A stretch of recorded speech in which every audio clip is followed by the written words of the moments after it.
പഹൽഗാമിലെ ഭീകരാക്രമണത്തിന് ഇന്ത്യയുടെ സൈനിക നടപടി എപ്പോൾ ഉണ്ടാകും എന്നാണ് ലോകരാജ്യങ്ങൾ ഇപ്പോൾ ഉറ്റുനോക്കുന്നത്.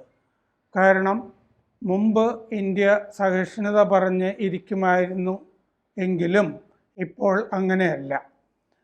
2016 ഊറിയിൽ ബ്രിഗേഡ് ആസ്ഥാനം ആക്രമിക്കപ്പെട്ട് കഴിഞ്ഞപ്പോൾ നമ്മുടെ ഒരു സർജിക്കൽ സ്ട്രൈക്ക് പരമ്പരയുണ്ടായി. അത് 10 ദിവസത്തിനകം നമ്മൾ ആ പരമ്പര നടപ്പാക്കി. അതുപോലെ പുൽവാമ ആക്രമണം 2019 പുൽവാമയിൽ 40 CRPF ജവാന്മാരെ പാകിസ്ഥാനിലെ ഭീകരന്മാർ കൊന്നൊടുക്കിയപ്പോൾ അതിനും നമ്മൾ ബാലക്കോട്ട് ചെന്ന് അതിർത്തിക്കപ്പുറം ചെന്ന് നമ്മൾ പകരം വീട്ടി. അപ്പോൾ പഹൽഗാമിലെ ഈ ഭീകരാക്രമണത്തിന് സൈനിക നടപടി ഉണ്ടാകും എന്ന കാര്യം ഉറപ്പാണ്. പക്ഷേ അത് എപ്പോൾ ഏത് നിമിഷത്തിലാണ് എന്നുള്ളതാണ് ലോകം ഉറ്റുനോക്കിക്കൊണ്ടിരിക്കുന്നത്. നമ്മുടെ വടക്കൻ കമാൻഡിൽ ഇതിൻ്റെ ഇടയ്ക്ക് അടുത്ത ഒരാഴ്ചയ്ക്കുള്ളിൽ ഒരു മാറ്റം സംഭവിക്കും. വടക്കൻ കമാൻഡിൻ്റെ മേധാവി മാറും. പക്ഷേ പട്ടാളക്കാരെ സംബന്ധിച്ചിടത്തോളം അങ്ങനെ ഈ വിരമിക്കുന്നത്, ഒരാഴ്ച കഴിഞ്ഞ് പുതിയൊരാൾ വരുന്നത്, അതുവരെ താമസിപ്പിക്കണോ വേണ്ടയോ എന്നുള്ള ചോദ്യം ഒന്നുമില്ല. യുദ്ധം ആണെങ്കിൽ യുദ്ധത്തിൽ സഹിഷ്ണുതയ്ക്കോ അഹിംസയ്ക്കോ ഒന്നും ഒരു വിലയുമില്ല. ഇത് ഈ കശ്മീർ ഒരു രാജ്യാന്തര വിഷയമാക്കിയത് പ്രധാനമായിട്ടും ബ്രിട്ടൻ ആണ്. ബ്രിട്ടൻ, അമേരിക്ക, ഫ്രാൻസ് തുടങ്ങിയ രാജ്യങ്ങളാണ് ഈ വിഷയം ഐക്യരാഷ്ട്രസഭയുടെ പരിഗണനയ്ക്ക് വിട്ട് കശ്മീർ ഒരു രാജ്യാന്തര പ്രശ്നമാക്കി മാറ്റിയത്.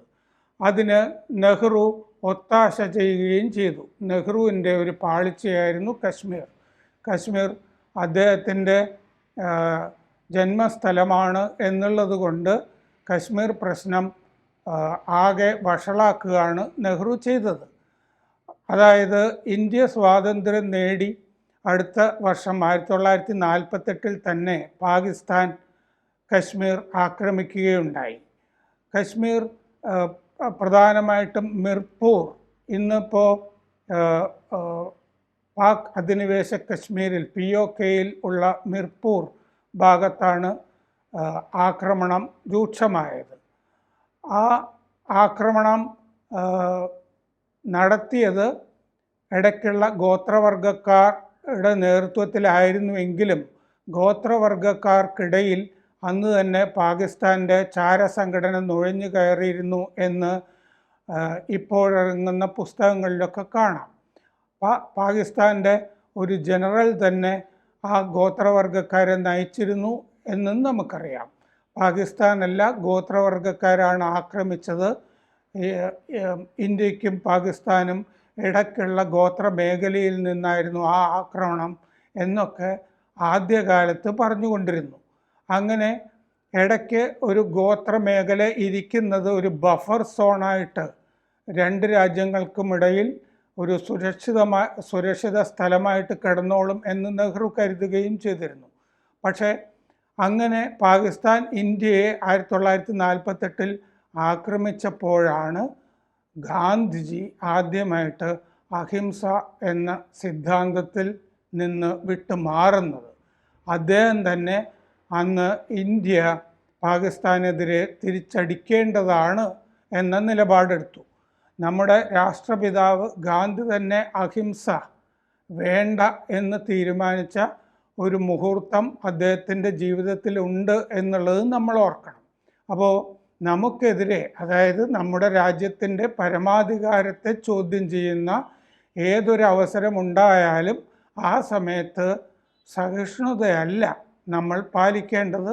യുദ്ധകാലത്ത് അതിന് നമ്മൾ മുറിപ്പത്തൽ കൊണ്ട് തന്നെ മറുപടി കൊടുക്കേണ്ടി വരും എന്നുള്ളതാണ് ഗാന്ധി തന്നെ അദ്ദേഹത്തിൻ്റെ ജീവിതം കൊണ്ട് തെളിയിച്ചിട്ടുള്ളത്. ഞാൻ നേരത്തെ പറഞ്ഞു, നെഹ്റുവിന് പറ്റിയ പാളിച്ചയായിരുന്നു കശ്മീർ എന്നുള്ളത്. നമ്മൾ പാകിസ്ഥാനുമായി യുദ്ധം ചെയ്യുന്ന കാലഘട്ടങ്ങളിലൊക്കെ സത്യത്തിൽ എങ്ങനെയാണ് ഈ പാക് അധിനിവേശ കശ്മീർ എന്ന പ്രദേശം നിലവിൽ വന്നത്? ആ യുദ്ധകാലത്ത് യുദ്ധം തീരാതെ തന്നെ ഇടയ്ക്ക് വെച്ച് നെഹ്റു വെടിനിർത്തൽ പ്രഖ്യാപിക്കുകയാണ്. അങ്ങനെ നെഹ്റു വെടിനിർത്തൽ പ്രഖ്യാപിച്ചത് കൊണ്ടാണ് കശ്മീരിലെ കുറേ ഭാഗങ്ങൾ പാക് അധിനിവേശ കശ്മീർ എന്ന പേരിൽ പാകിസ്ഥാൻ്റെ ഭാഗമായി ഇന്ന് നിലനിൽക്കുന്നതെന്ന് കശ്മീരിലെ തിരഞ്ഞെടുപ്പുമായി ബന്ധപ്പെട്ട് മണ്ഡല നിർണയത്തിൻ്റെ ബിൽ ലോക്സഭയിൽ ടേബിൾ ചെയ്തുകൊണ്ട് അമിത്ഷാ പറയുകയുണ്ടായി. അതിനെ തുടർന്ന് കശ്മീരിൽ തെരഞ്ഞെടുപ്പ് നടന്നു. അങ്ങനെ തെരഞ്ഞെടുപ്പ് നടക്കുമ്പോൾ പാക് അധിനിവേശ കശ്മീരിലെ 24 സീറ്റ് കൂടി നമ്മൾ ആ മണ്ഡല പുനർനിർണയ ബില്ലിൽ മാറ്റിവെക്കുകയും ചെയ്തിരുന്നു. കാരണം പാക് അധിനിവേശ കശ്മീർ എന്ന് പറയുന്നത് കശ്മീരിൽ നിന്ന് പാകിസ്ഥാൻ കൊള്ള ചെയ്ത് കൊണ്ടുപോയ നമ്മുടെ രാജ്യത്തിൻ്റെ ഭാഗമാണ്. എന്നിട്ട് പാക് അധിനിവേശ കശ്മീരിൽ പാകിസ്ഥാൻ എന്താണ് ചെയ്യുന്നത്? പാകിസ്ഥാൻ്റെ നീക്കം, പാകിസ്ഥാൻ അവിടുത്തെ കുറേ ഭാഗങ്ങൾ ചൈനയ്ക്ക് പാട്ടത്തിന് കൊടുത്തിരിക്കുന്നു.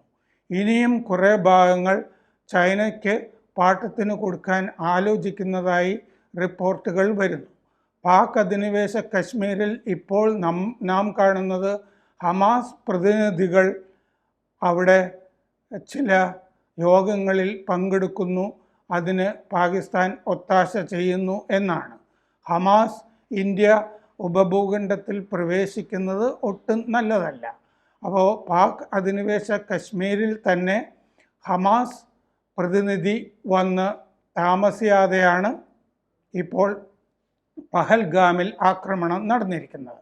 പഹൽഗാം ആക്രമണം 2 മാസം മുമ്പ് പാകിസ്ഥാൻ്റെ പഞ്ചാബിലെ കങ്കൺപൂരിൽ ആസൂത്രണം ചെയ്തതാണ്. അത് ലഷ്കർ എ തൈബയാണ് ആസൂത്രണം ചെയ്തത് എന്ന വിവരം നമുക്കുണ്ട്. മാത്രമല്ല പാകിസ്ഥാൻ്റെ പട്ടാള മേധാവി അസിം മുനീർ ഹിന്ദു മതത്തെ ആക്ഷേപിച്ച് 6ാം ദിവസമാണ് പഹൽഗാമിലെ ആക്രമണം. അപ്പോൾ പാകിസ്ഥാൻ്റെ പട്ടാളത്തിൻ്റെ അറിവോടുകൂടിയാണ് ആ ആക്രമണം നടന്നത് എന്നും നമുക്കറിയാം. പാകിസ്ഥാൻ പട്ടാള മേധാവി പറഞ്ഞതെന്താണ്? നമ്മുടെ മതം, ആചാരം, പൈതൃകം, ചിന്ത, അഭിലാഷം ഇതൊന്നും ഹിന്ദുക്കളുമായി ചേർന്ന് പോവുകയില്ല. അതുകൊണ്ടാണ് ഇരട്ട രാഷ്ട്ര സിദ്ധാന്തം വന്നത്. അങ്ങനെയാണ് പൂർവ്വപിതാക്കൾ പാകിസ്ഥാൻ ഉണ്ടാക്കിയത്. ഇതാണ് പാകിസ്ഥാൻ്റെ പട്ടാള മേധാവി പറഞ്ഞത്. അങ്ങനെ ഇസ്ലാമാബാദിൽ പറഞ്ഞ് 6ാമത്തെ ദിവസമായിരുന്നു പഹൽഗാമിലെ ആക്രമണം. പാകിസ്ഥാനിൽ അജ്ഞാതൻ പ്രവർത്തിക്കുന്നുണ്ട് എന്ന് നമുക്കറിയാം. അജ്ഞാതൻ വല്ലപ്പോഴും ഓരോ ആളുകളെയൊക്കെയാണ് തീർക്കുന്നത്. പക്ഷേ പാകിസ്ഥാൻ്റെ പ്രവർത്തകർ കശ്മീരിൽ നുഴഞ്ഞു കയറി കൂട്ടക്കൊലകളാണ് നടത്തുന്നത്. അതാണ് നാം കാണുന്നത്. പാകിസ്ഥാൻ ഒരു രാജ്യമാണെന്ന് തന്നെ പറയാൻ വയ്യ.